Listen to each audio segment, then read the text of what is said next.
তীব্র সিগারেটের গন্ধে গা গুলিয়ে উঠল দীতিকার। জ্যামে আটকে ও বসে আছে রিকশায়, আর ছেলেটা বাইকের পেছনে। সামনেই পুলিশ, অথচ ওপেন স্মোকিং করার জন্য তাকে কিছুই বলা হচ্ছে না। অবাক হয় দীতিকা। এসব কেমন আচরণ? মুখে ওড়নাটা চেপে ধরেও লাভ হচ্ছে না। না ছাড়ছে জ্যাম আর না থামছে এই মহাশয়। ধুমসে সিগারেটের সুখ টান বসিয়ে মুখ ভরে ধোয়া উড়িয়ে দিচ্ছে। এবার ধৈর্যহারা হয় দীতিকা। মুখে ওড়নাটা চেপে ধরেই ডাকতে লাগে, এই যে হেলমেট পরা ভাই, শুনছেন? নীল শার্ট। হঠাৎ নীল শার্ট শুনে মাথা ঘুরিয়ে তাকায় তাওয়াফ। মেয়ে মানুষ তাকে ডেকেছে? সিরিয়াসলি?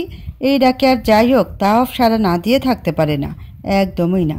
ফট করে বন্ধুর পেছন থেকে নেমে হেলমেট হাতে এগিয়ে এলো রিকশার কাছে। অল্প স্বল্প ঘর্মাক্ত শরীরে তার নীল শার্ট শরীরে লেপটে, অথচ সময়টা শীতকাল। চুরি করে ধরা পড়ে নিশ্চিত এভাবে পালিয়ে এসেছে, না হলে শীতের দিনে কেউ ঘামে? আজগুবি চিন্তা আবার দীতিকার মাথায় একটু বেশি আসে। হঠাৎ ছেলেটার কণ্ঠে ওর ধ্যান ভাঙে। হ্যালো ম্যাম, আমাকে ডেকেছেন? পুরুষের নবযৌবনের গলার সুর যখন পাল্টায়, তখন যেমন তার সেই সুর নারী মনে ঝড় তুলে, ঠিক তেমনটি অনুভব হলো দীতিকার। চারটা শব্দ তার মনে যেন গেঁথে গেল একেবারে। মুখ থেকে ওড়নাটা যেই না সরালো, অমনি ওর মুখের সামনে ধোঁয়াগুলো ছেড়ে দিল তাওয়াফ। তৎক্ষণাৎ কেসে উঠে দীতিকা। তাওয়াফ জিভ কেটে তাড়াতাড়ি অবশিষ্ট সিগারেটটুকু রাস্তায় ফেলে দিয়ে পা দিয়ে পিষে বলে উঠল চটপট গলায়, সরি, ঠিক আছেন? এবার আর গলে না দীতিকা। গম গমে গলা ধমকে ওঠে। রাস্তাঘাটে বিড়ি টানেন, আবার জিজ্ঞেস করেন ঠিক আছে কি না? জানেন না পাবলিক প্লেসে বিড়ি টানা নিষিদ্ধ? এটা বিড়ি না সিগারেট। আগে বিড়ি সিগারেটের পার্থক্য চিনুন, পরে কথা বলুন। দীতিকা মুখ খুলে কিছু বলার আগেই এবার ওর মুখে বাইকের কালো ধোঁয়া ঢুকে কিছুটা। ছেলেটা সিগন্যাল ছাড়তেই বাইকে ছুটেছে। কাশতে কাশতে তাদের সখানে গালি দিল দীতিকা। কেমন অসভ্য লোক ভাবা যায়।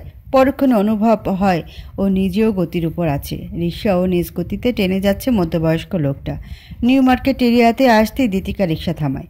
এদিক ওদিক তাকিয়ে ব্যাগ থেকে পার্সটা বের করে ভাড়া দিতেই রিকশাওয়ালা পান খাওয়া দাঁত বের করে বলে উঠলেন, আফা 10 টাকা বাড়াইয়া নেই। দীতিকা দিয়েছে 200 টাকার নোট, ভাড়া 150 টাকা। নোট দেখলেই ওনাদের মাথা খারাপ হয়ে যায়। মুখ কুচকে দীতিকা বলে উঠল, কেন চাচা, আজকে কি ঈদ লাগছে আমার যে সালামি দিব? ভালো ভালো 50 টাকা ফেরত দিন।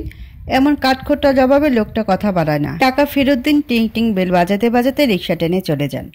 দীতিকা হাত ঘড়িতে এক পলক সময়টা দেখে নিল। দুপুর হলো বলে।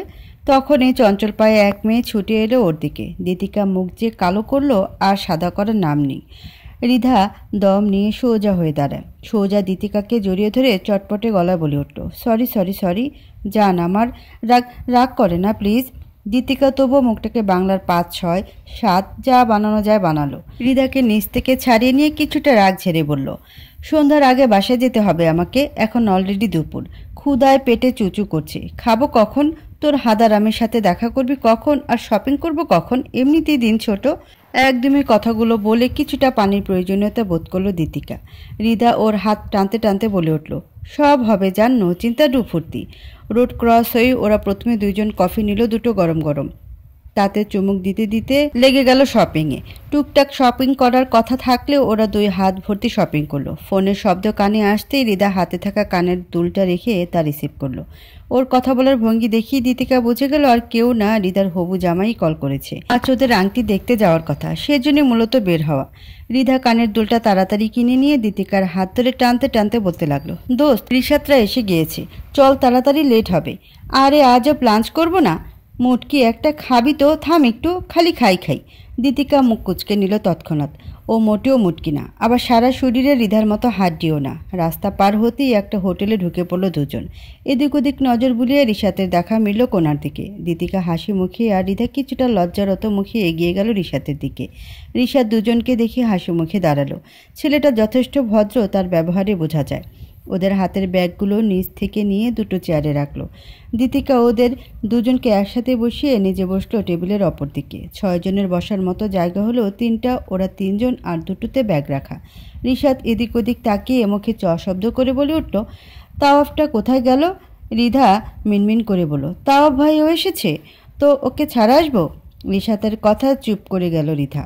এভাবে বলার কি ছিল? রিধা চুপ করতে হঠাৎ কেউ রিশাতের পিঠে ধুম করে কিল মেরে বলল, বেটা, আমার হবু ভাবির মন খারাপ কেন? রিশাত নিজেও বুঝে নিজে রিধার মন খারাপ হয়ে যাবে। ও তো শুধু কথার পৃষ্ঠে কথাটা বলল। তাওয়াফের আবার গুণাগুণ অনেক। ঝট করে জাদু করে ফট করে মানুষের মন ভালো করার ক্ষমতা তার আছে। রিধাকে যেহেতু আগে থেকে চেনা, তাই ফ্রিভাবে কথা বলতে বলতে খালি চেয়ারটাতে বসে পড়ল। দীতিকা মুখ বিকৃত করে তাকালো। কথা নেই, বার্তা নেই, এই ছিল অচেনা বেগানা নারীর পাশে বসে পড়ল। এখনও লোকটার মুখ দেখা হয়নি। মুখ তুলে তাকাতে রীতিমতো ধাক্কা খেল। এ তো সে বিড়িখোর ছেলে। রিশাদ যেই না তাওয়াফকে জিজ্ঞেস করলো, নামাজ পড়ে আমি এসে গেলাম, তোর এতক্ষণ লাগলো? অমনি দীতিকা বলে উঠল, নিশ্চিত বিড়ি টানছিল। 3 জোড়া চোখ বড় বড় করে তাকালো দীতিকার দিকে। দীতিকা যেন নিজেও কিছুটা অবাক। মুখটা সহজে আটকে থাকে না। তাওয়াফ নিজেও চমকালো।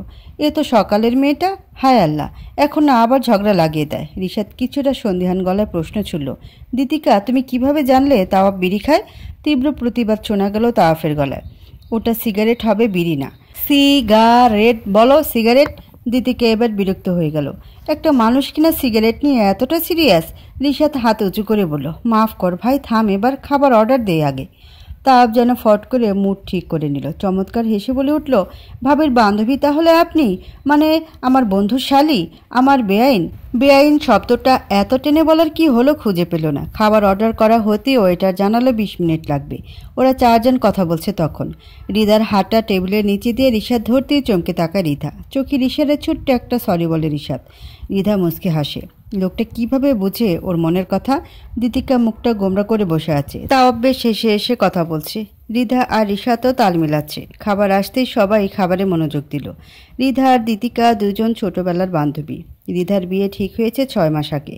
এই মাসের শেষ দিকে অনুষ্ঠান করা হবে। আজকে মূলত রিশাদ আসতে বলেছে রিধার জন্য আংটি নিতে যাবে, সাইজ নিয়ে ঝামেলা না হয়। খাওয়া হতেই ওরা বিল মিটিয়ে উঠে পড়ে। তাওয়াফ দুটো রিক্সা ডাকতেই দীতিকা একটাতে উঠে বসে। ওর জানা মতে রিধা এটাতেই উঠবে, কিন্তু ওকে অবাক করে দিয়ে এক লাফে তাওয়াফ উঠে বসলো। দীতিকা তৎক্ষণাৎ নেমে যেতে নিলেই খেয়াল করলো রিশাদ আর রিধা অলরেডি উঠে বসেছে অন্য রিক্সায়। রাগে দুঃখে দুটি গালি দিয়ে নিল দীতিকা। আফসোস ভদ্রতার খাতিরে মুখে উচ্চারণ করলো না ও। ট্রিং ট্রিং শব্দ করে ঢাকা শহরের মেন রোডে চলছে রিক্সা। বিকেল হওয়াতে আবহাওয়াটাও ঠান্ডা হতে শুরু করেছে। দুপুর দিকে অবশ্যই এতটা ঠান্ডা থাকে না। একদম জুবুথুবু হয়ে বসে আছে দীতিকা। ওর পাশে বসা এক অপরিচিত ছেলে, অথচ রীতিমতো সে আলাপ জমিয়েছে দীতিকার সাথে। দীতিকার দৃষ্টি সম্মুখে। একে তো ঢাকা শহরের রিক্সাগুলো বেশ ছোট, তার মধ্যে তাও বসেছে একদম সাইড হয়ে। বিষয়টা ভাবনীয়। ছেলেরা মূলত পা ছড়িয়ে বসে, কিন্তু এই বিষয়ে ছেলেটা ভিন্ন। না চাইতেও টুকটাক কথা বলে দীতিকা। একজন মানুষ এত কথা বললে তো আর চুপ করে থাকা যায় না। বসুন্ধরার অপোজিটে নেমে 4 জন রোড পার করলো। জুয়েলার্সের ওখানে গিয়ে জামাইবো আর তাওয়াফ আংটি দেখছে। দীতিকা আর ওদিকে তাকায় না, নিজে টুকটাক দেখাদেখি করে যাচ্ছে। হঠাৎই চোখ পড়ে ছোট্ট একটা পেন্ডেন্টে। গোল্ডের একটা চেইনের মাঝে দুটো রিং একত্র করে আকর্ষণীয় একটা ডিজাইন করা। একটু নেড়ে চেড়ে দাম জিজ্ঞেস করে পুনরায় তা রেখে দেয়। ততক্ষণে রিধা আর রিশাতের আংটি নিয়ে আসে। বিকেল শেষ হওয়ার পথে। সন্ধ্যা নামবে ভাব। দীতিকা একটু তাড়াহুড়ো করে যাচ্ছে। বেশি দেরি হলে বকা একটাও মাটিতে পড়বে না, কিন্তু নাছর বান্দার রিশাদ। বিকেল হয়েছে, কফি না খাইয়ে ছাড়বে না। অবশেষে ওরা কফির জন্য বসলো। কফির কথা থাকলেও অর্ডার করা হলো অনেক কিছুই। মাগরিবের আজান কানে আসতে এবার ভয় পেয়ে যায় দীতিকা। রিধাও তাড়া দেয়। রিশাদ বিল দিয়ে আসতেই তাও বলে উঠল, দোস্ত তোর শালি তো দৌড়ের উপরে আছে, পারলে এখনই দৌড় দিত। দীতিকার ভয় আর রাগে যেন পেট গুলিয়ে আসছে। রিধা নিজেও ঢোক গিলে ফিসফিস করে রিশাদকে কিছু বলতেই রিশাদকেও চিন্তিত দেখা গেল। তাওয়া ভ্রু কুচকায়। রিশাদ ইশারায় কিছু বলতেই তাও বলে উঠল, আমার বাইক এদিকটাই আছে, 5 মিনিট নিচে নেমে দাঁড়া। শুক্রবার রাস্তায়ও জ্যাম নেই, তাড়াতাড়ি পৌঁছে দিয়ে আসবো। হ্যাঁ, এটাই ভালো হবে। দীতিকা অসম্মতি জানায়। দরকার নেই ভাইয়া, আমি যেতে পারবো, সিএনজি নিয়ে চলে যাব। রিধা ওর হাত টেনে সাইডে নিয়ে কিছু বলতেই দীতিকা রাজি হয়ে যায়। নিচে নেমেই তাওয়াফের সাথে দীতিকাকে পাঠিয়ে ওরা দুজন একটা রিক্সা চেপে বসে। এখন একটু ঘুরবে দুজন। বিয়েটা অ্যারেঞ্জ হলেও তারা বিয়ের আগের কয়েকটা দিন প্রেম করবে। দীতিকা বাড়ির গলির সামনে আসতেই বলে উঠল, থামান। তাও ব্রেক করতেই ও বলে উঠল, এখানেই নামবো? এই গলিতে? বাসায় নামিয়ে দিই? না দরকার নেই, আমি চলে যাব। হেই, কোনো সমস্যা বেআইন? চলে যেতে নিয়েও থেমে যায় দীতিকা। পিছু ঘুরে শাসানের ভঙ্গিতে বলে, দেখুন মোটেও ইয়ান বেআইন ডাকবেন না। মেয়ে দেখলে পাশে বসতে মন চায়, গা ঘেঁষতে মন চায়। কখন পাশে বসলাম? কিছুটা অবাক হয়ে জিজ্ঞেস করে তাওয়াফ। দীতিকা উত্তরে বলে ওঠে, খাবার সময় কে বসলো? রিক্সায় কে উঠলো? চোখ রাঙিয়ে তাকায় তাওয়াফ। ধমকে বলে উঠে, এক থাপ্পড় মারবো বেয়াদব মেয়ে। টেবিলে তখন একটা চেয়ারই খালি ছিল, তাই বসেছিলাম। রিকশায় রিশাত আর রিধাকে টাইম স্পেন্ড করার জন্য আপনার সাথে বসেছিলাম। গাধার মতো তো ঢ্যাং ঢ্যাং করে উঠে গেলেন। ওরা 2 দিন পর বিয়ে করবে। এখন এই সুযোগ একটু একসাথে সময় কাটিয়ে নিজেদের জানা বোঝা আর রইল গা ঘেঁষাঘেঁষি। ইমানের সাথে বলুন তো একটা বারও ছোঁয়া লেগেছে কিনা? দীতিকা চুপ করে মাথা নিচু করে নিল। তাও কিছু না বলেই বাইক ঘুরিয়ে চলে যায়। দীতিকাও দুরু দুরু বুকে বাসার দিকে হাঁটা দেয়। বাসায় ঢুকে চোরাচোখে আশপাশ পর্যবেক্ষণ করে দীতিকা। যেই না নিজের রুমের দিকে দৌড় দিবে অমনি কেউ একজন গম্ভীর কণ্ঠে বলে উঠল, ওখানেই দাঁড়া, এক পাও আগাবি না। মুহূর্তে থেমে যায় ওর পা। মাথা ঘোরানোর সাহসটুকুর বড্ড অভাব দেখা দিল। ওর মা এগিয়ে এসে মেয়ের গালে ঠাস করে এক থাপ্পড় বসাতে দীতিকা মুখ নত করে নেয়। দৃশ্যটুকু দেখে ফেলে তাওয়াফ। হাজার হোক রাতের সময় এমন নীরবগুলিতে একটা মেয়েকে অন্তত তাওয়াফ একা ছাড়তে পারে না। পারলে কোলে তুলে দিয়ে আসতো। যেহেতু দীতিকাদের বাসার মেন গেট বরাবর সদর দরজা, তাই স্পষ্ট সবটা দেখলো তাওয়াফ। একবার ভাবলো এগিয়ে এসে কিছু বলবে, কিন্তু পরক্ষণে মস্তিষ্ক জানান দিল যে এই পরিবার একটু দেরি হতে থাপ্পড় মারে, তার অন্তত ছেলে সাক্ষী পেলে একে জিন্দা দাফন করবে। ওর ভাবনার মাঝেই দ্বিতীয় থাপ্পড়টাও দীতিকার গালেই পড়ল। মেয়েটা তবুও মাথা নিচু করে দাঁড়িয়ে আছে। তাওয়াফ এখানে দাঁড়িয়ে কথা শুনল না কিছুই। মেজাজ ভয়াবহ খারাপ হচ্ছে ওর। আরে ভাই, এত অ্যালার্জি থাকলে মেয়ে একা ছাড়াই বা দরকার কি? এত বড় দামড়া মেয়ে, তাকে কিনা একটু দেরি হওয়াতে দুটো থাপ্পড় মারল। হঠাৎ ফোন বাজতে তাওয়াফ দেখলো ওর জীবনের অন্যতম একজন ব্যক্তির ফোনটা করেছে। ঠোঁটে হাসি ফুটে ওঠে ওর।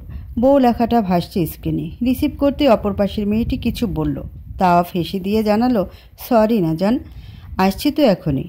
আচ্ছা আচ্ছা বাবা, এখনই আসছি। কি বলো? সিগারেট? কসম জান, একটাও খায়নি। কথাগুলো বলতে বলতে পকেট হাতটা একটা সিগারেট বের করে তা মুখে গুজে ফোনটা কেটে দিল। সম্মুখীন হতেই দেখলো সদর দরজা বন্ধ। যতটা মাথা না ঘামিয়ে নিজের বাইকে উঠে ম্যাচ খুঁজতে লাগলো। না নেই, আজ লাইটারটাও আনা হয়নি। একটা সিগারেট না টানলেও যে সুখ পাওয়া যাচ্ছে না। বউ তার অপেক্ষায়। বউর সামনে তো আর খাওয়া যাবে না। মুখটাও কেমন ম্যাচ ম্যাচ করছে, বুকটা হাহাকার করছে একটা সুখ টানের অপেক্ষায়। হঠাৎ ওর নাকি সুমিষ্ট এক ঘ্রাণ এলো। মন ভরে তা টেনে নেয় তাওয়াফ। পাশে তাকাতেই দেখা মিলে এক যুবকের, যার মুখে সিগারেট। সেই ঘ্রাণের আশপাশটা মৌ মৌ করছে। তাওয়াফ বেহায়ের ন্যায় ডেকে উঠল, এই যে ভাই। ছেলেটা ঘুটঘুটে অন্ধকারে ঘুরে দাঁড়াতেই বাইকের আলোয় দুজনের মুখটি স্পষ্ট দেখল দুজন। তাওয়াফ অমায়িক হাসি দিয়ে সিগারেটটা বাড়িয়ে দিতে ছেলেটা নিজের মুখে গুজে রাখা জ্বলন্ত সিগারেট থেকে ওর সিগারেটটি একটু আগুন দিল। মুখে তা গুছতে গুছতে ধন্যবাদ জানিয়ে বিদায় নেয়। ছেলেটা অবশিষ্ট সিগারেট পাশে ছুড়ে দিয়ে বাড়ির ভিতরে ঢুকে পড়ল। বাথরুম থেকে মুখ হাত ধুয়ে চাচাতো ভাইকে পড়াতে বসালো দীতিকা। ক্লাস 5-এ পড়া সাত বোনের দিকে তাকালো একবার। তার সুন্দর বোনটার গাল দুটো লাল হয়ে আছে। নাক মুখের অবস্থাও তাই। সাত নিজে দেখেছে চাচি ওর দিতা আপিকে মেরেছে। আজ বাবা আসলে সাত বিচার দিবে তাকে। কেন চাচি মারে ওর বোনকে? সাতকে অমনোযোগী দেখিয়ে দীতিকা কিছুটা রাগে সুরে বলল, তাড়াতাড়ি এটা শেষ কর, না হলে বকা দিব। ঠোঁট উল্টে বইতে তাকালো সাত। দীতিকা গভীরভাবে কিছু ভাবতে লাগলো। বাবা মায়ের প্রথম সন্তান দীতিকা। আবার বলা যায় প্রথম সন্তান মাহাদি ভাইয়া। 2 দিক থেকে দুজন থেকে বড়। দীতিকার বাবা 2টি বিবাহ করেছিলেন। প্রথম হলো মাহাদি ভাইয়ের মা, দ্বিতীয় হলো দীতিকার মা, যাকে অনেকটা দীতিকার দাদার করা জোরেই বিয়ে করেন ওর বাবা। দূর সম্পর্কের ফুফাতো বোনের মেয়ে ছিল দীতিকার মা, যার বিয়ের দিন যৌতুকের টাকা কম দেওয়াতে বিয়ে ভেঙে যায়। পরে না দীতিকার মাকে জোর করে ওর বাবার সাথে বিয়ে দেন। এদিক থেকে দীতিকা ওর বড় মাকে দোষ দেয় না, যদিও কোনোদিন ওর মা সম্পূর্ণ অধিকার নিয়ে বাঁচেনি। দাদা মারা যাওয়ার পর তো কথাই ছিল না। যদিও ওর বাবা অবহেলা করেনি, তবে আগলেও নেননি। দায়িত্ব সম্পূর্ণ পালন করেছেন, হয়তো এখনও করেন। রোজ শুক্রবার তার পাঞ্জাবিতে মাটি দেখিয়ে দীতিকা বুঝে নামাজ পড়েই বাবা মায়ের কাছে যায় কবরস্থানে। দীতিকার মা মারা যায় ওর বয়স 13 থাকাকালীন। বড় মা অবহেলা করেন না, তথাকথিত সৎ মায়েদের মতো মারামারি করেন না, খাবার নিয়ে খোটা দেন না, ওই থাপ্পড় পর্যন্তই। এতটুকু ওর গায়ে পড়তো না যদি মাহাদি ভাই বাসায় থাকতো। তিনি থাকলে দীতিকাকে ফুলের টোকা দিবে কার সাহস? ওর ভাবনার মাঝে মাথা টোকা পড়ে। মাহাদি দাঁড়িয়ে হাতে বক্স নিয়ে। দীতিকা মুখ খুলে কিছু বলার আগে মাহাদির মাথা গরম হলো। তার কলিজার দুটো গাল লাল হয়ে আছে। এ থাপ্পড় নিশ্চিত ওর মা দিয়েছে। হাতে থাকা নিহারি আর গরম গরম তন্দুরি রুটিগুলো ধাপ করে টেবিলে রেখে পা ঘোরায়। অমনি খপ করে ভাইয়ের হাত চেপে ধরল দীতিকা। লাল হওয়া চোখে তাকায় মাহাদি। দীতিকা চুপসে যায়, কিন্তু সাজ যেন সুযোগ পায়। মুখে তার খই ফুটতে থাকে। ভাইয়া, চাচি মেরেছে আপিকে, 2 গালে 2টো। আমি দেখেছি, 3 সত্যি বলছি। মাহাদি এক পলক ছোট ভাইকে দেখে গলা উঁচিয়ে ডাকতে থাকে, মা মা। দীতিকা ঝট করে উঠে দাঁড়িয়ে ভাইয়ের মুখ চেপে ধরে, কিন্তু লাভ হয় না। ততক্ষণে ওর মা দীতিকার রুমে এসে হাজির। তাড়াতাড়ি ভাইয়ের মুখ থেকে হাত সরিয়ে যথাসম্ভব দূরত্ব বজায় রেখে সরে যায়। ও ভীতু দৃষ্টিতে দেখে নেয় মাকে। ওর মা গম্ভীর কণ্ঠে প্রশ্ন করল, কি হয়েছে বাবু, এভাবে ডাকছিলি যে? মাহাদি যেন তেতে উঠে এবার, ঝাঁঝালো গলায় পাল্টা প্রশ্ন ছুড়ে, ওর গায়ে হাত কেন তুলেছেন? না করিনি আমি। কি এমন করেছে যে ওকে মারতে হলো আপনার? কিছু করলেও কি আমাকে জানাতেন? ওর গায়ে কেন হাত তুলেন? ওর মা মরেছে, ভাই মরেনি। রাগে গা কাঁপছে মাহাদির। ওর মা জানতো এমনটাই হওয়ার ছিল, কিন্তু মাহাদি আজ এত তাড়াতাড়ি বাড়ি ফিরবে কে জানতো? জানলে দাগ লাগার মতো আঘাত করতেন না তিনি, শুধু চিবিয়ে বললেন, রাত বিরাতে রাস্তায় ঘুরে বেড়ায়, 2 দিন পর পেট। চুপ করুন, একদম চুপ। আমার বোনও, আমার বাচ্চা, আমার অনুমতি নিয়ে গিয়েছিল। ওর নামে বাজে কথা বললে আমার বোন নিয়ে এক কাপড়ে বেরিয়ে যাব আমি। থাকবেন তখন এই রাগ আর স্বামী নিয়ে। দমে যায় ওর মা। আগুন দৃষ্টি ফেলে দীতিকার উপর, অতপর ধূপধাপ পা ফেলে চলে যায়। জোরে জোরে শ্বাস নেয় মাহাদি। নজর দেয় বোনের দিকে। বোন তো বোনই, তাই না? সৎ কথাটা কোথা থেকে আসে? তাকাতেই দেখলো সাত দীতিকার কোমর আঁকড়ে ধরে কাঁপছে। ছোট বাচ্চাটা ভয় পায় এমনিতেই মাহাদিকে, তার মধ্যে এমন রাগ দেখে ভীতু হয়েছে বেশি। দীতিকাও কেঁদে যাচ্ছে। ওর মা কেমন তা ওর জানা। এই ঝড় দীতিকার উপর দিয়ে তিনি তুলবেনই। মাহাদি এগিয়ে এসে প্রথমে বোনের চোখের পানি মুছে দেয়। মাথায় হাত বুলিয়ে শান্ত সুরে বলে, ভাই আছি না, আগে মরি পরে কাঁদবি। দীতিকা কেঁদে উঠল শব্দ করে। মাহাদি মুচকি হাসে। আজও মনে পড়ে তার ছোট্ট বোনটা, ছোট্ট একটা বিড়াল সমদেহ। মাহাদি কোলে নিয়ে উঠানে বসে থাকত। দীতিকাও যেন ভাই বলতে পাগল ছিল না, বরং এখনও আছে। সাতকে কোলে টেনে আদর করতে সে অনেকটা সাহস পায়। কিটকিট করে হেসে বলে, ভালো হয়েছে চাচিকে বকে দিয়েছ। মাহাদির চোখ রাঙাতেই সাত চুপসে যায়। হাত ধুয়ে এসে টেবিলে নিহারির বাটিগুলো খুলে মাহাদি নিজ হাত দিয়ে তুলে প্রথমে বোনের মুখে দেয়। দীতিকাও খেয়ে নেয়। তার কষ্ট নিয়ে এমন না, তবে মা ছাড়া একটা মেয়ের যতটা থাকা উচিত ততটাও নেই তার। এক ভাই তার এই দুনিয়া সমান, যদিও দীতিকা আগের মতো ভাইয়ের কাছে থাকে না, ততটা খোলামেলা কথা বলে না। কারণ নেই এমন না। দীতিকাকে এতটা ভালোবাসতো বলে ওর মা ভাইকে নিয়ে নোংরা কথা তুলে। সেই থেকে ঘৃণায় দীতিকা ভাইকে লুকিয়ে থাকতো। আজও জানে না, মাহাদি না হলে হয়তো মায়ের মুখটাও আর দেখতো না। ওকে খাইয়ে দিতে দীতিকা আবার সাদকে খাইয়ে দেয়। মাহাদি এক বক্স নিয়ে রুমের বাইরে যেতেই সাদের মা ঢুকে রুমে। দীতিকার মাথায় হাত বুলিয়ে দিতেই মৃদু হাসিও। মায়ের রুমে এসে মাহাদি মায়ের মাথায় হাত রাখে। মাত্র বন্ধ করার চোখ খুলে ছেলেকে দেখে উঠে বসেন তিনি। মাহাদি চুপচাপ মায়ের মুখের সামনে নিহারিতে ভেজা রুটি ধরে। ওর মা কথা বাড়ায় না। যতবারই ভয় হয় এই বুঝে ছেলেটা দূরে সরে গেল, ততটাই ছেলে তাকে অবাক করে। গভীর এক চুমু খেয়ে মাদুকীয় চোখে তাকায় তাওয়াফ। সম্মুখে দাঁড়িয়ে থাকা মেয়েটা লাজুক হেসে মুখটা নামিয়ে নিল। তাওয়াফ এক হাতে ওর কোমর টেনে নিজের সামনে এনে মুখে থাকা ভ্যাপটাতে এক টান দিয়ে সবটুকু ধোয়া মেয়েটার মুখে সামনে ছাড়ে। কানের পেছনে চুলগুলো গুছতে গুছতে বলে ওঠে, you are look like strawberry, যান খেয়ে নেই। মেয়েটা হাসে লাজুক ভঙ্গিতে, যা দেখি তাওয়াফ ওকে আরেকটু কাছে টানে। যেই না পুনরায় চুমু খাবে অমনি ফোনটা বেজে ওঠে। বিরক্তিতে নাক মুখ কুঁচকে ফেলে ও। মেয়েটাকে ছেড়ে দাঁড়িয়ে পকেট থেকে ফোন বের করতেই দেখে মা কল করেছে। তাড়াতাড়ি মুখ হা করে বড় বড় শ্বাস ফেলেও। নাক মুখ দিয়ে যতটুকু পারে ধোয়া বাতাসে উড়িয়ে একটা চুইংগাম মুখে পুরে পকেটে পারফিউমটা শরীরে দিয়ে ফোন রিসিভ করে। কিভাবে যেন ওর মা বুঝে যায় ও কখন সিগারেট খায়, তাই তো এত দূর থেকে ফোন করলেও তাপ সতর্ক হয়ে যায়। রিসিভ করে মিষ্টি কণ্ঠটা কানে ভেসে আসে। বুক ভরে শ্বাস টেনে নেয় তাওয়াফ। এই কণ্ঠ ওর সারাদিনের ক্লান্তি দূর হয়ে যায়। মুখ খুলে ডেকে ওঠে, মা। হ্যাঁ বাবা, মিস ইউ। মি টু জান। তাওয়াফ নীরব বয়। ওর মা বলে ওঠে, সিগারেট খেয়েছো? উত্তর করে নাও। মায়ের সাথে মিথ্যা বলা ও নিজের কাছে হারাম করে রেখেছে। পুনরায় ওর মাই জিজ্ঞেস করে, কোনো মেয়ের সাথে আছিস তাই না? এবারও তাওয়াফ নীরব। দীর্ঘ শ্বাস গোনা গেল ওর মায়ের। মলিন কণ্ঠে বলে উঠল, আব্বু বাসায় এসো। মা, মিস করি তোমাকে। প্লিজ বাবা, এভাবে জীবন চলে না। I am happy with my life মা। নো ইউ আর নট বাবা, এটা কোনো লাইফ না। এত মেয়ের সঙ্গ আর সারাদিন মুখে ধোয়া নিয়ে ঘোরা মোটেও হ্যাপি লাইফ না। বাট আমি হ্যাপি মা, রাখি। গার্লফ্রেন্ড পাশে আছে। বউ কোথায় তোমার? বাসায়। এখন রাখি। কলটা খট করে কেটে দিয়ে তাও পুনরায় মেয়েটার দিকে নজর দিল। চিকন গড়নের ফর্সা এই মেয়েটাকে গত 1 মাস ধরে ডেট করছে ও। বলতে হবে ওর বউয়ের পর এটাই একমাত্র মেয়ে যে মাস খানিক টিকলো, না হলে সবগুলো তো 2-3 দিন সপ্তাহ যেতেই ফুস। মেয়েটাকে পুনরায় নিজের কাছে টানিও। চোখে চোখ রেখে বলে ওঠে, তোমার এই চোখে কিছু দেখি আমি জান। কি দেখো? লোভ। মেয়েটা হকচকিয়ে যায় ততক্ষণে। তাও বাঁকা হাসে।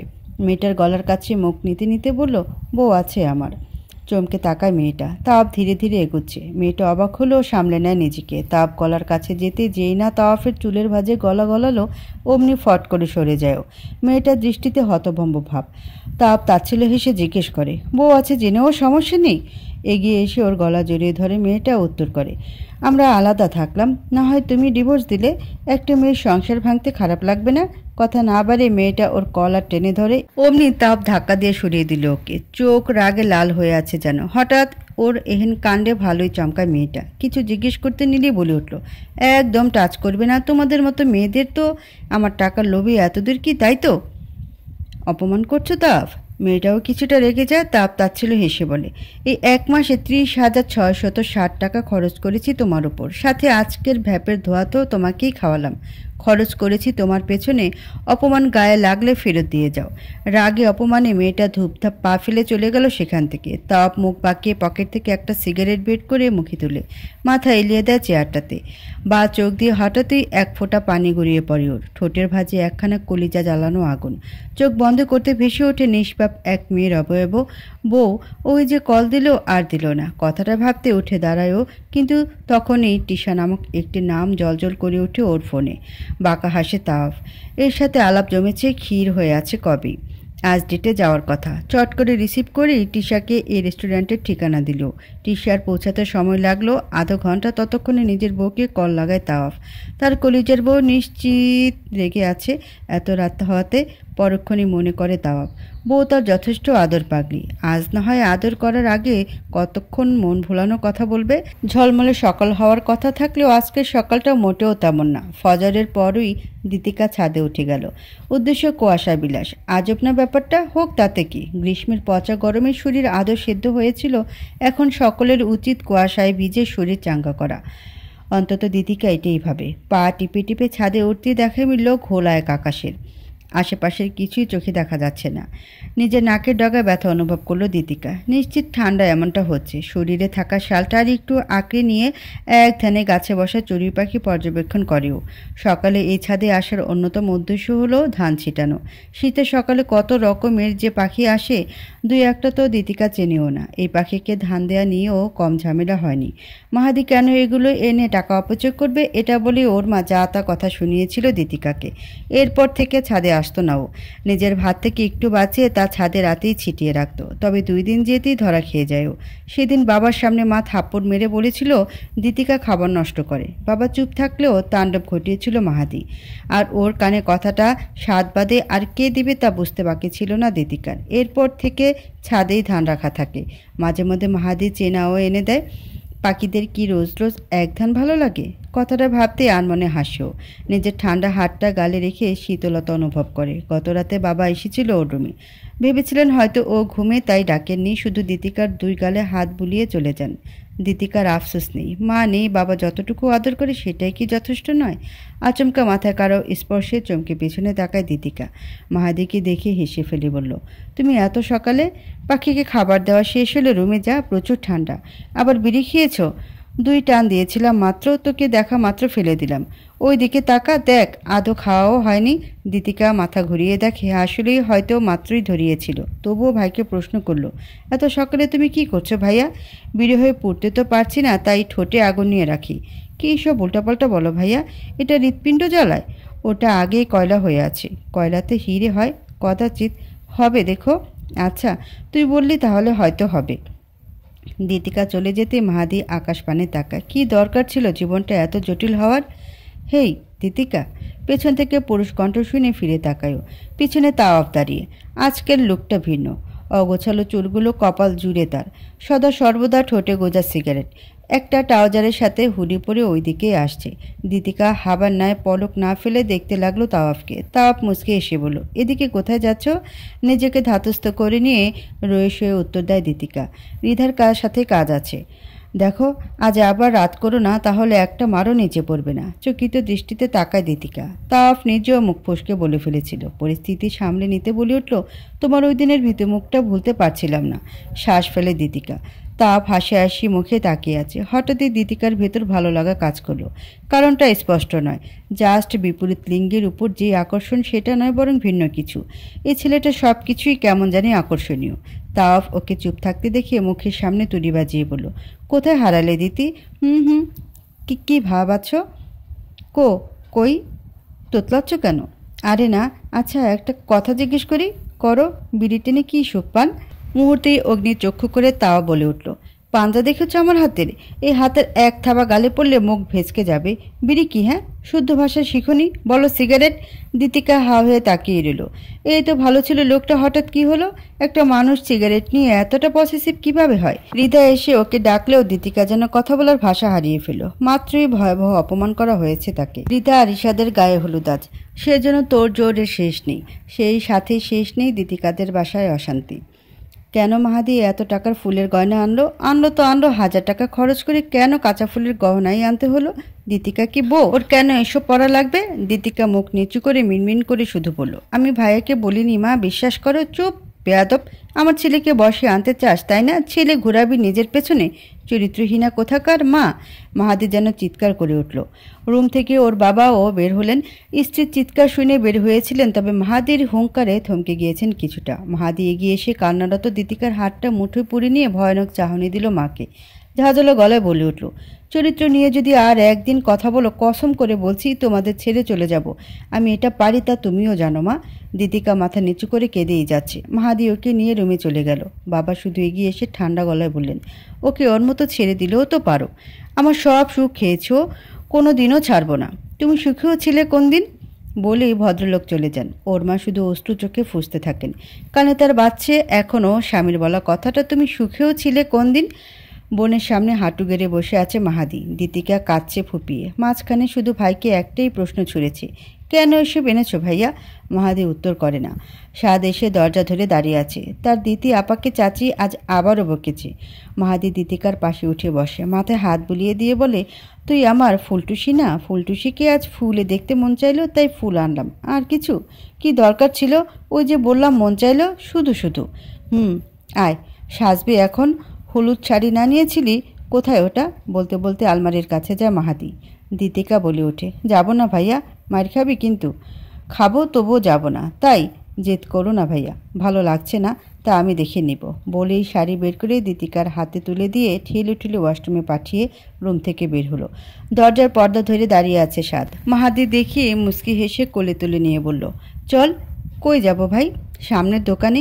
এই যে আমাকে বাসার খবর দিস, এর বিনিময়ে মাসে একদিন দোকানে নিয়ে যাব, আনলিমিটেড চিপস আর চকলেট। সাদ খুশিতে ভাইয়ের গলা জড়িয়ে ধরল। ওরা ফিরল আধা ঘন্টা লাগিয়ে। মাহাদি রুমে ঢুকিয়ে দেখলো শাড়ি পরে বসে আছে দীতিকা।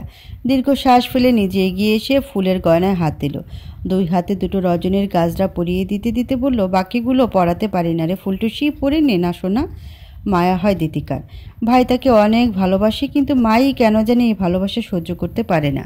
দীতিকা নিজে নিজে বাকিগুলো পরে সুন্দর করে তৈরি হলো। ততক্ষণে সাদ আর মাহাদিও এক রঙের পাঞ্জাবি পরে হাজির। 3 ভাই বোন বের হয় রিধাদের বাসায় যাওয়ার উদ্দেশ্যে। ওরা যেতেই ওর মা তাকিয়ে রইলেন ওদের যাওয়ার পানে। মুখে কিছু বলতে পারলেন না। সাদের মা এসে ডাক দিতেই কিছুটা চমকান যেন।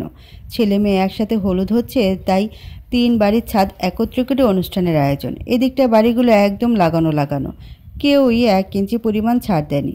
সাদকে নিয়ে মাহাদি নামতেই শাড়ির সামনে দীতিকাও সিএনজি থেকে নেমে দাঁড়ায়। সাদ এত লাইট দেখেই লাফিয়ে ওঠে। মাহাদি ওকে নিয়ে যেতে যেতে দীতিকাকে বলে যায়, রিধার কাছে যা, আমি সাদকে দেখিয়ে আনি আশপাশটা। সম্মতি জানিয়ে দীতিকা এগিয়ে যায়, কিন্তু পথিমধ্যে দেখা হয় তাওয়াফের সাথে।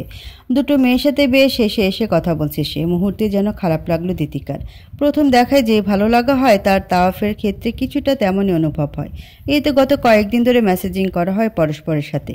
টুকটাক আলাপ জমেছে, যদিও ততটা না, তবে যতটা হলে দীতিকার মনে ভালো লাগার বীজ বপন করা হয় ততটুকু কথা তো হয়েছেই। তাহলে এই খারাপ লাগাটা কিসের? কেন দীতিকা সহ্য হচ্ছে না তাওয়াফের এই মেয়েদের সাথে কথা বলা? নিজেকে শাসাতে চেয়েও পারে না ও।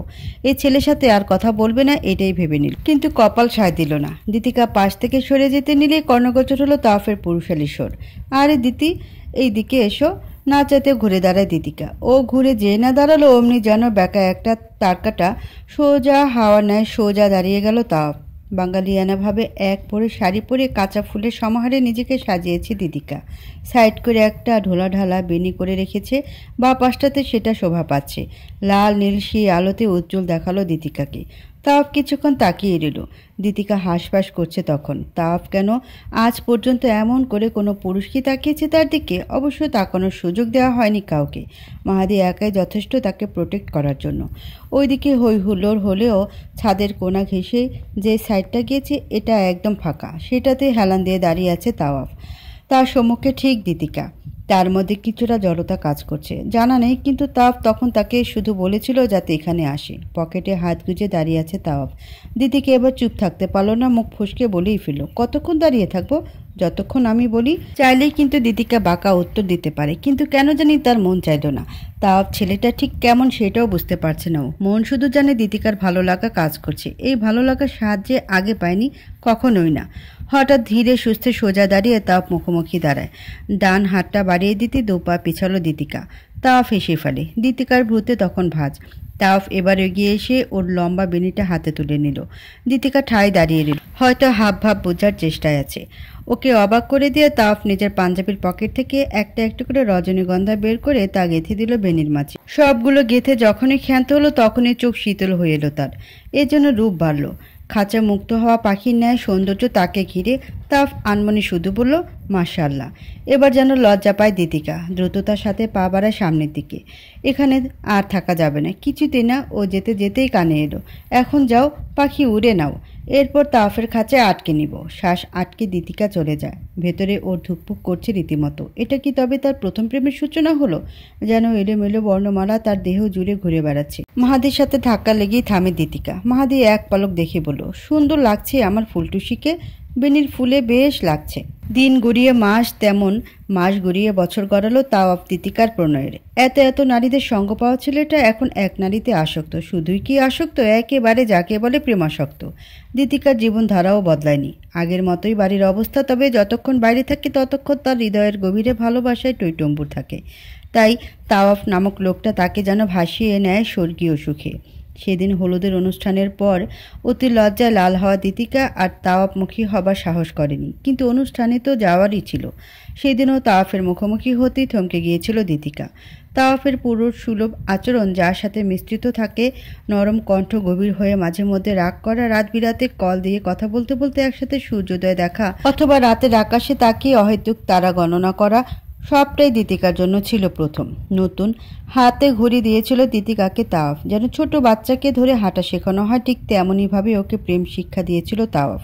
রোজ রোজ দেখা করা, বাক্য বিনিময়ে, বাসা থেকে লুকিয়ে ঘোরা, সবটাই করেছে দীতিকা।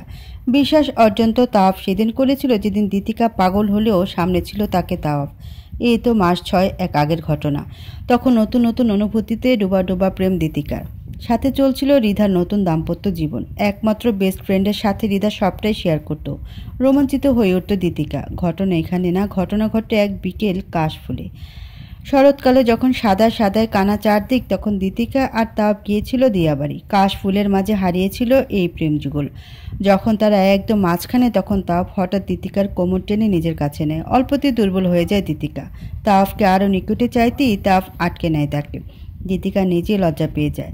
যেখানে আজকাল কিসিং ব্যাপারটাকে সবাই কেমন করে ফেলেছে, সেখানে তাওয়াফ তাকে অপবিত্রভাবে কোনো ছোঁয়া দিতে চায়নি। শুধু দীতিকার মাথায় চুমু দিয়ে বলেছিল, আমি অপবিত্র হলেও তোমাকে পবিত্র ছোঁয়া দিব। ব্যাস, দীতিকা গলে যায়। তাওয়াফকে ভালোবাসা না শুধু, বরং সম্মানের দিক থেকে ও অনেকটা দিয়েছেও। হাতে কিছু ছবি নিয়ে মূর্তির ন্যায় দাঁড়িয়ে আছে দীতিকা। তার মাথায় ঢুকছে না কিছুই। ছবিগুলো সব স্পষ্ট, এক একটাতে এক এক মেয়ে, কিন্তু ছেলেটা একজন। এতটা ক্লোজ সব ছবি দেখে দীতিকার চোখ জ্বলে উঠল। আজ মাহাদিকে দেখতে মেয়ে পক্ষ এসেছিল টিশা নামক মেয়ের সাথে, কিন্তু মাহাদি রাজি না, কিছুতে বিয়ে করবে না সে। ওর মাও গো ধরেছিল। অবশেষে কসম দিয়ে মাহাদিকে দমিয়েছিল। আর দীতিকা খেয়েছিল দুটো থাপ্পড়। ওর জানা নেই মা কেন ওকে প্রহার করেছে। মাহাদি বিয়ে না করাতে কেন দীতিকা মার খেলো। এক প্রকার ঝড় বাড়িতে তাণ্ডব করে গিয়েছে। আজ টিশা মেয়েটাও এসেছিল সাথে। হবু শ্বশুরবাড়ি দেখা ছিল মূল লক্ষ্য, তবে দীতিকাকে দেখে ও কিছুটা চমকে তাকায়। সকলের কথার ফাঁকে দীতিকার কানে শুধু বলে যায়, জরুরি কথা আছে হবু ননদিনী। দীতিকা হেসে কথা বলছিল তার সাথে। সেই টিশায় এখন তাকে ছবিগুলো পাঠিয়েছে। 5-7টা মেয়ের সাথে অনেক ক্লোজ ছবি তাওয়াফের। ধরনগুলো ও অদ্ভুত। কারো মুখে ধোয়া ছাড়ছে তো কাউকে আঁকড়ে ধরে আছে নিজের সাথে। এদের মধ্যে কাউকে চেনে নাও, জানে না কেন টিশা ওকে এসব পাঠালো। দিক হারা প্রায় দীতিকা মাথার চুল খাবড়ে ধরে ফ্লোরে বসে পড়ে। না মোটেও কাচ্ছে নাও, এতটুকু ভরসা বিশ্বাস তাওয়াফের উপর তার আছে। লোকটার বোধবেশ বলতে শুধু সিগারেট খাওয়া আর কিছু না, দীতিকা জানে সেটা। ফাঁকা মস্তিষ্কে একটু বোধশক্তি জোগাড় করে ফোন লাগায় টিশাকে। টিশা সেটা রিসিভ করতেই কানে আসে রাগান্বিত স্বর। এসব কি পাঠিয়েছেন টিশা? ও মা, তুমি দেখোনি যার সাথে এত রংঢং করছো তার ওই ভিন্ন নারীর সঙ্গে থাকা ছবিগুলো? কি চাইছেন, কেন করছেন এমন?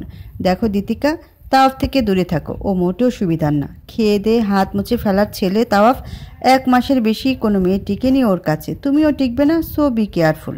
কথাগুলো বলে কলটা কেটে দেয়। দীতিকা মুখ চেপে ধরে নিজে, সর্বোচ্চ চেষ্টা করে নিজেকে সংযত করে নেয়। এমন না সে শক্তি মস্তিষ্কের মেয়ে, আবার একেবারে অল্পতেও ভেঙে পড়ার মেয়ে না। কিন্তু ব্যাপারটা যখন তাপ সম্পর্কিত তখন যেন ও শিশু সুলভ হয়ে যায়। ছোটোখাটো সকল আদুরে আবদারগুলো তো ওই লোকটাই পূরণ করে। মাঝে মধ্যে যখন দীতিকা বাসা থেকে বকা খেয়ে বের হতো তখন মাহাদি না থাকলে মাথার উপর ভরসার হাতটা তো তাওয়াফই রেখেছিল, এখনও রাখে। লোকটার ওই সিগারেট পড়া ঠোঁটও এখন দীতিকার পছন্দের। দীতিকা যখন মর্জি করে বলতো আর যাতে বিড়ি না খায় তখন কি ভয়াবহ ভাবেই না রেগে যায়। কিন্তু মিনিট 2 পরে আবার দীতিকার হাত দুটি ধরে বলবে, এটাকে বিড়ি না বলতে আর এত বছরের অভ্যাস, এত হুট করে ছাড়াও মুশকিল। তবে আগের মতো 5 মিনিট পর পর খায় না। দীতিকাকে ভালোবেসে লোকটা ত্যাগ কি করেনি? অবশ্যই করেছে। অফিসের লাঞ্চ টাইমে শুধুমাত্র একটু দেখা করতে কে এতদূর ছুটে আসে? বন্ধের দিনে সারাদিন আরাম না করে কে তাকে নিয়ে ঘুরে বেড়ায়? কে তার মন গভীরে এতটা ডুব দিয়েছে? কে তার দুঃখে ভরা চোখের অশ্রু নিজ হাতে মুছে বুকে আগলে নিয়েছে? কে তাকে নতুন সংসার পাতার স্বপ্ন দেখিয়েছিল? এ তাওফি তো। তাহলে কেন শুধুমাত্র কিছু ছবির জন্য দীতিকা তাকে ভুল বুঝবে? আর টিশা তো বললই 1 মাসের বেশি কেউ নাকি টিকে না। তাহলে দীতিকা তো গত 1 বছর ধরে আছে, 6টা ঋতু পাড়ি দিয়েছে একসাথে। আস্ত করে বিছানায় চলে যায় ও। এখন ঘুমাবে, সকালে তাওয়াফকে জানাবে এসব। নিশ্চিত টিশার সাথে ওর কোনোরূপ দ্বন্দ্ব আছে। গায়ে কম্বল টেনে নিতেই ফোনের আলোটা জ্বলে উঠল। সুন্দর করে 2টো লাইন লেখা, শুভরাত্রি আমার জান, ঘুমিয়ে গিয়েছো হয়তো তাই কল দিলাম না। খুব শীঘ্রই আমার ফাঁকা বুকে তোমাকে পুড়ে নিব। ব্যাস, ছোট্ট একটা মেসেজ, অথচ দীতিকা কেঁদে ফেলল মুখ চিপে। একটুর জন্য হলেও তো ও তাওয়াফকে ভুল বুঝেছিল, না হলে টিশাকে কেন করা কথা শোনালো না? এগুলো আমাকে টিশা দিয়েছে, জানি এগুলো এডিট করা, কিন্তু কথা হলো তোমার সাথে কি ওর কোনো ঝামেলা আছে? আর মনে প্রশ্ন করে দীতিকা। ওর একটা হাত এখনও তাওয়াফের হাতের মুঠোয়। এদিকে তাওয়াফ নিশ্চুপ, তার চোখ লাল বর্ণ ধারণ করেছে ইতিমধ্যে। টিশা মেয়েটাকে সব মিলে 6 দিন ডেট করেছিল। পাগল ছিল সে তাওয়াফের জন্য, কিন্তু ততদিনে তাওয়াফ পেয়েছিল দীতিকাকে। তারপর থেকে অন্যমুখী সে হয়নি। দীতিকা তাওয়াফকে কথা বলতে না শুনে ওর দিকে তাকিয়ে বাহুতে হাত রাখলো, তখনই নজরে এলো রেগে লাল হওয়া তাওয়াফের চোখ। কিছুটা ভরকে যায় দীতিকা। তাওয়াফ রেগে, কিন্তু কেন? দীতিকা ভাবলো হয়তো এসব ছবি দেখিয়ে রেগেছে, তাই তাড়াতাড়ি ফোনটা তাওয়াফের হাত থেকে নিয়ে বলতে লাগলো, আরে রাগ করে না তো, আমি জানি তো মিথ্যে এগুলো। আচ্ছা আমি সরি, শোনো, সত্যি এটা? আচ্ছা আচ্ছা বুঝলাম। তুমি? থেমে যায় দীতিকা। খেয়াল করেনি ঠিকমতো? জিজ্ঞেস করলো, কি সত্যি? এই মেয়েদের সাথে ডেট করেছিলাম আমি। কথাটা যেন কানে ঘন্টার ন্যায় বাজতে লাগলো দীতিকার। কি বললো তাওয়াফ? কি শুনলো ও? ভাবলো রাগ থেকে বলছে ও। এত কেন রেগে যায় তাওয়াফটা?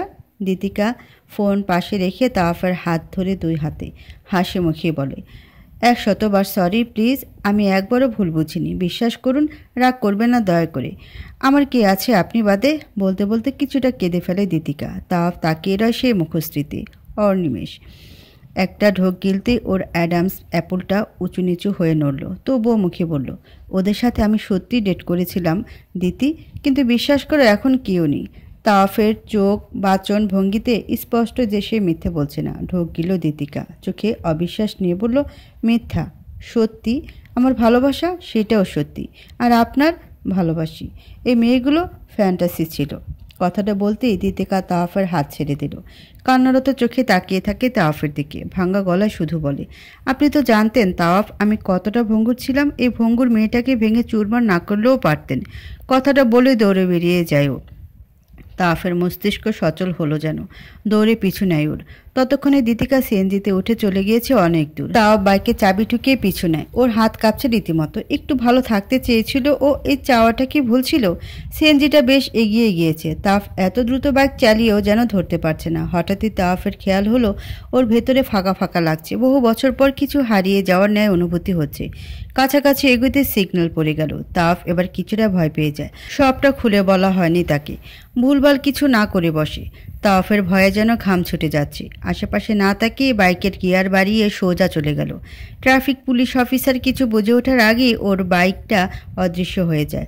সামনে 4টা রাস্তা, কোনটাতে যাবে তাওয়াফ? মাথাটাও খালি খালি লাগছে। বিড়বিড় করে শুধু বলছে, কোথায় কোথায় যাব? হঠাৎই ওর মনে পড়ে 4 মাস আগের কথা। সেদিন ছিল দীতিকার মায়ের মৃত্যুবার্ষিকী। বাসায় থাকেনি দীতিকা সেদিন, সোজা চলে এসেছিল তাওয়াফের কাছে। তাওয়াফ কাজ ফেলে সেদিন সারাটাক্ষণ ওকে নিয়েছিল। সন্ধ্যা গড়াতে যখন বাসায় ফিরবে তখন তাওয়াফের হাত ধরে শুধু বলেছিল, আমিটাকে আপনার হেফাজতে দিয়ে দিলাম তাওয়াফ। কোনোদিন যদি আমার হেফাজত থেকে অব্যাহতি নেন তাহলে সেদিন আর দীতিকা বাঁচার জন্য ছটফট করবে না। কথাগুলো মনে পড়তেই তা বিভ্রান্ত হয়ে গেল। দীতিকার কিছু হলে ও নিজেও বাঁচার আগ্রহ হারিয়ে ফেলবে। বরাবর রাস্তা ধরেই ব্রিজ, কি মনে করে ওই দিকেই ছুটল তাওয়াফ। চারদিক কুয়াশা আচ্ছন্ন। ব্রিজের নিকটে গেলেই তাওয়াফ ভরকে যায়। সামনেই ও দূরে ব্রিজের উপর দাঁড়িয়ে দীতিকা। তাওয়াফ চতুর মানুষ, এখন দীতিকা ওকে দেখলে লাফিয়ে পড়বে। আস্তে ধীরে পেছন থেকে যেয়ে একদম কোমর আঁকড়ে টেনে নিচে নামায়। চিল্লাতে থাকে দীতিকা। তাওয়াফ শক্ত করে ওকে বুকে চেপে কেঁদে ফেলে। আজ কত বছর কাঁদা হয় না। শক্ত পুরুষের বাঁধ ভাঙা কান্না বেশ ভারী শোনালো দীতিকার কানে। তাওয়াফ একদম নিজের বুকে চেপে আছে ওকে। দীতিকা ছটফট করে ছোটার জন্য। তাওয়াফ ছাড়ে না, কান্নার সাথে সাথেই ডাকে, দিতি ছাড়ুন ছাড়ুন আমাকে, নোংরা পুরুষ, স্পর্শ করবেন না আমায়, ছাড়ুন। তাওয়াফ ছাড়ে না, বরং আরেকটু কাছে টানার চেষ্টা করে। দীতিকার কাঁধে মুখ গুজে কাঁদতে কাঁদতে বলে, কিছু হয়ে গেলে কি করতাম আমি? কেন দাঁড়িয়েছিলে ওখানে? যান, ছাড়ুন। নোংরা হাতে ধরবেন না, কথা শোনো, ছাড়ুন। যান, শান্ত হও, কথাটা শোনো। দীতিকা অশান্ত হয়ে গেল মুহূর্তেই। কিছুতেই শুনবে না ও। তাওয়াফের বুকের দিকে সজোরে দাঁত বসাতেই তাওয়াফ মুখে অল্প আর্তনাদ করে ওঠে, আহ বলে ওঠে। সেই সুযোগে দীতিকা ওকে ধাক্কা দিয়ে দৌড়ে চলে যেতে নেয়। তাওয়াফ বুকে হাত দিয়ে ডলতে ডলতে ডাকতে থাকে, দিতি দিতি ওয়েট। দীতিকা শুনে না। তাওয়াফ নিজে উঠে দৌড়ে ওর পিছু নিল। অল্পতে ওকে ধরে ফেলে। দীতিকা ছটফট করতেই সজোরে এক চড় মারে তাওয়াফ। টলমলে চোখে তাকায় দীতিকা। তাওয়াফ এবারেও ওকে বুকে চেপে ধরতে হাওমাও করে কেঁদে ফেলে দীতিকা। ফলে দৃঢ় হয় তাদের বন্ধন। দীতিকা কেঁদেই চলছে, সঙ্গে পাল্লা দিচ্ছে তাওয়াফ নিজেও। দীতিকা থেমেছে কিছুক্ষণ হলো। তাওয়াফ তখনও ছাড়েনি। শান্তির নিস্তব্ধতায় ঘেরা চারিদিক। সেই নিস্তব্ধতার মাঝে শোনা গেল তাওয়াফের গলা, আমার জীবনে অনেক নারী এসেছে দিতি, কেউ আমাকে ভালোবেসে আসেনি বা থাকেনি। সবাই আমার টাকা ভালোবেসেছে। তুমিটাই কিভাবে যেন ভিন্ন হলে, আমাকেও ছেড়ে ফেলতেন। ওই যে বললাম না তুমিটা ভিন্ন। এমন এক মেয়ে তুমি যে কিনা আমাকে ভালোবাসলো। যে মেয়ে সিগারেটের গন্ধ সহ্য করতে পারেন, অথচ আমাকে ভালোবেসে আমার সব বদনগুলো ও ভালোবেসে ফেললো। তিশা ভালোবাসে আপনাকে, আমার টাকাকে।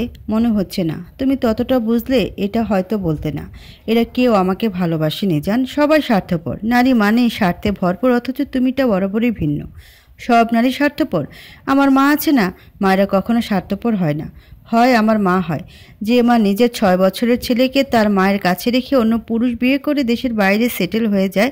জানে ছেলেটার বাবা নেই, তাকে রেখে কিভাবে যায়। সে মা কি স্বার্থপর না? দীতিকা চুপ করে গেল। তাও পুনরায় বলল, আমার বাবা মারা যাওয়ার পর মা 2 মাসের মধ্যে চলে গিয়েছিল আমাকে ছেড়ে। তুমি বলো 6 বছরের সদ্য বাবাহারা ছেলেটাকে কেউ কিভাবে ছেড়ে চলে যায়?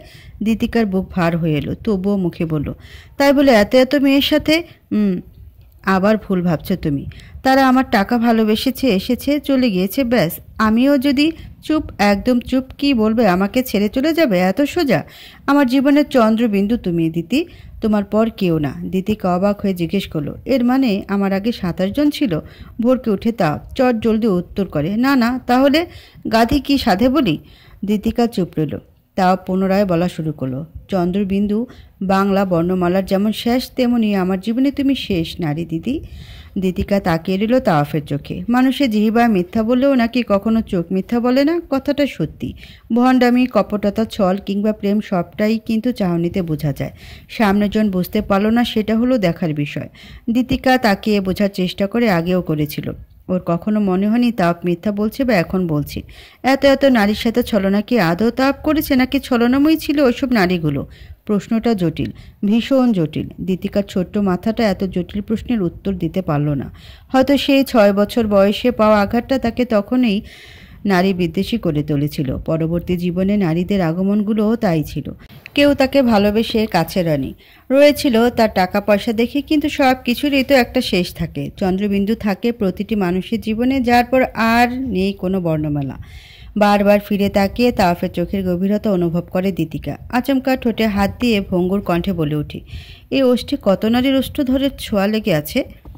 তাওয়াফের খারাপ লাগলো, ভীষণভাবে খারাপ লাগলো। এমন অনুশোচনা তার হয়নি। যতবারই দীতিকার হাতটা ধরত ঠিক ততবারই মনে হতো তার হাতসহ প্রতিটা অঙ্গে এই একটা নারীরই অধিকার হওয়ার কথা ছিল। তাওয়াফ কিনা এত এত নারীতে মত্ত ছিল। দীতিকা উঠে দাঁড়ায়, পা বাড়ায় সামনের দিকে। তাওয়াফ জানে দীতিকা ফিরে আসবে, ওর কাছেই আসবে। দীতিকার মা মুখে বেফাঁস গালি দিয়ে যাচ্ছেন, পেছনেই বাবা বসা। ওর চাচি দাঁড়িয়ে এক সাইডে। স্বাদ এখানে নেই, ওর মা রুমে রেখে এসেছে। মাহাদে এখনও বাসায় ফিরেনি। দীতিকা মাথা নিচু করে দাঁড়িয়ে আছে। কিছুক্ষণ আগে ও সোজা ওর বাবার সামনে এসে তাওয়াফের কথা জানিয়েছে।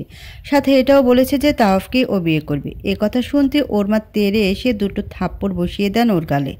ওর বাবা চুপ রইলেন, কিছুই বললেন না। তখনই মাহাদি বাসায় প্রবেশ করে। সবাইকে জট বেঁধে দাঁড়িয়ে থাকতে দেখে আর দীতিকাকে মাথা নিচু করে থাকতে দেখেই বুঝলো কিছু হয়েছে।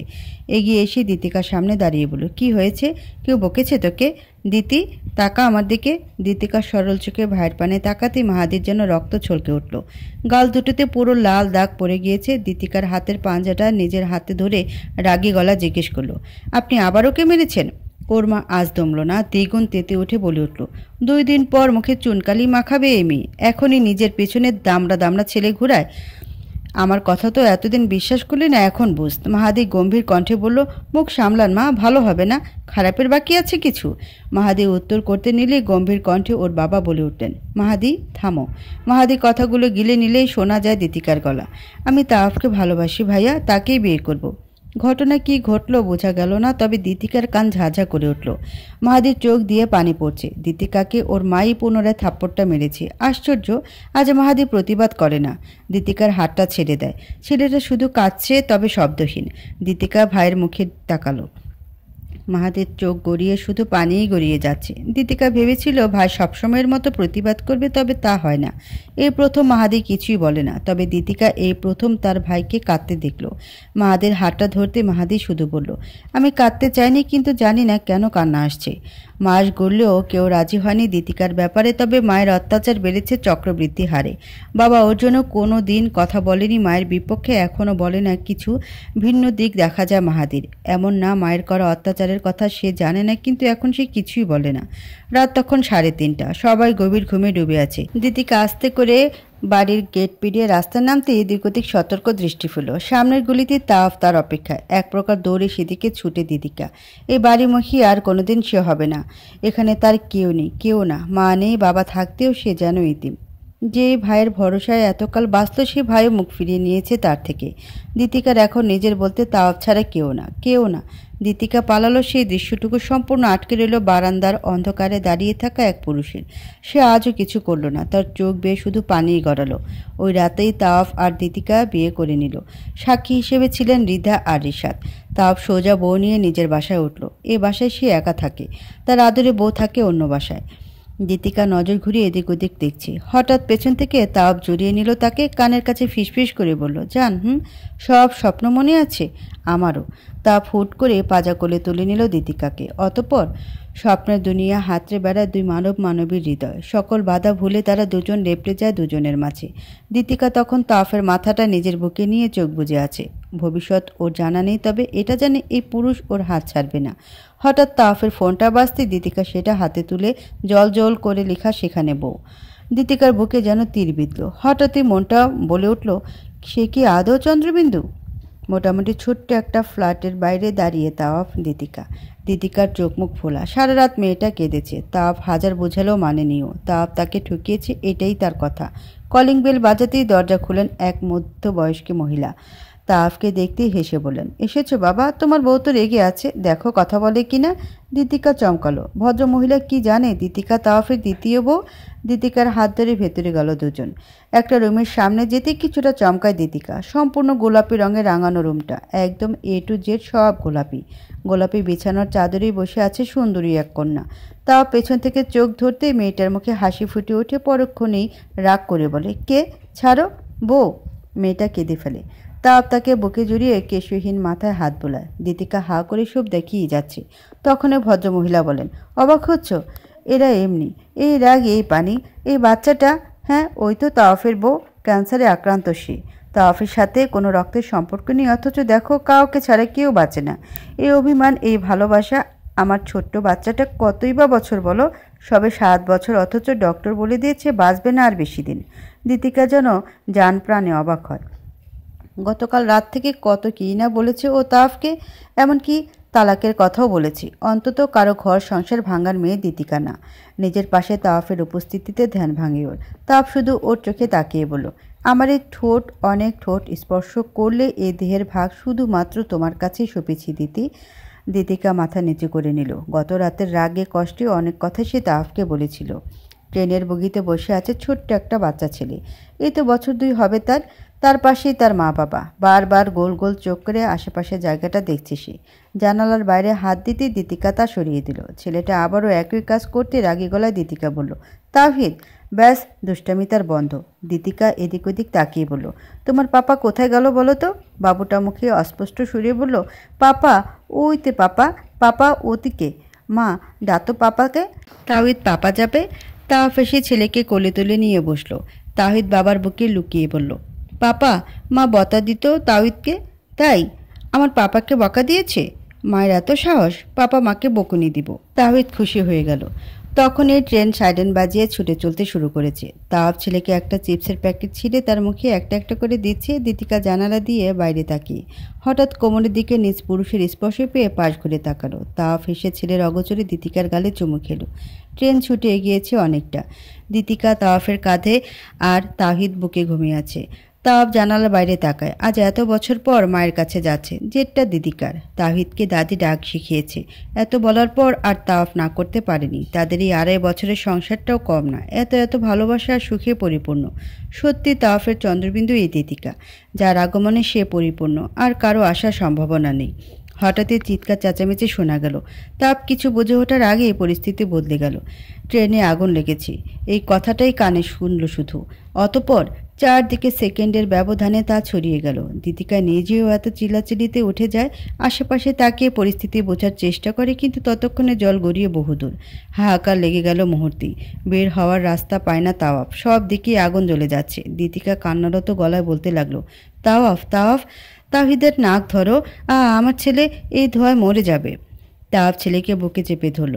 তার কলিজার টুকরো তখনও গভীর ঘুমে। দীতিকার হাত চেপে বের হতে নিলেই হঠাৎ বড় একটা লোহা জাতীয় কিছু পড়ল দীতিকার উপর। মুহূর্তে লুটিয়ে পড়ে ও। তাওয়াফ যেন ঘটনায় কিং কর্তব্য বিমূঢ়। ওর চোখের সামনে ওর দিতির দেহটা ভারী এক কিছুর নিচে। গলা ফাটিয়ে চিৎকার করে তাওয়াফ। এক হাতে ছেলেকে বুকে চেপে সেই লোহাটা সরাতে চায়। অসম্ভব গরম সেই লোহা। তাওয়াফের হাতের চামড়া পুড়ে গেল ততক্ষণে। এদিক ওদিক ছোটাছুটি লোকজনের। 2-1 মরে পড়ে আছে এদিকে। কালো ধোঁয়া শ্বাস নিতে পারল না তাওয়াফ। জানালাটা ধরে বসে পড়ল। ডাকতে লাগলো গলা ফাটিয়ে, দিতি, এই দিতি উঠো, জান আমার, উঠো না কলিজা। দীতিকার অর্ধদেহ তখনও ভারী লোহার নিচে। তার চোখ বন্ধ, মুখে মৃত্যু যন্ত্রণা।